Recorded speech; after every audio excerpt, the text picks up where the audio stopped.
Well, back home, the debate over how to stop asylum seekers risking their lives is not going away. The government today confirmed the number of boat arrivals this year has hit a record 6,500.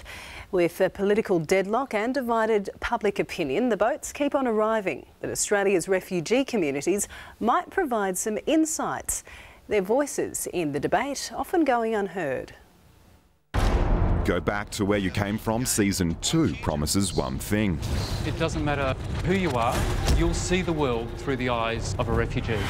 Around the same time the show airs on SBS next month, an expert panel on asylum seekers is expected to deliver its report to the government. But behind the policy deadlock and heated opinion, how is the debate over asylum seekers seen through the eyes of a refugee? We've never been consulted. I mean, this is the first time that I'm giving an opportunity to speak on television. An unaccompanied child who fled Vietnam by boat, Tan Nguyen says they didn't pay people smugglers and didn't necessarily target Australia. Primarily, it is a humanitarian issue. It is not a national security issue. I think the idea that the boat people, the asylum seekers, somehow pose a national security threat or a threat to our national borders seems to me to be very irrational.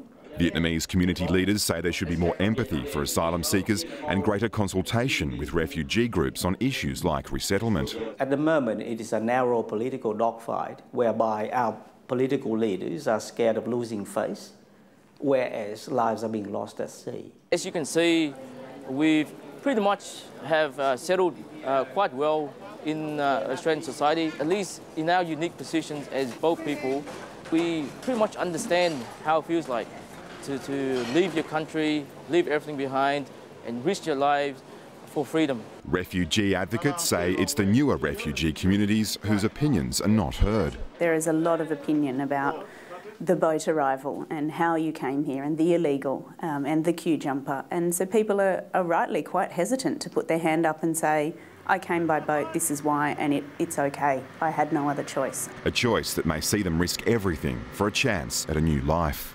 This interactive on our website ranks countries in order of asylum applications received. Australia is here, or on the world stage, ranked at 13, well behind the US and France.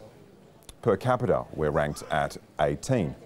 But the biggest source of asylum seekers in 2011 was Afghanistan.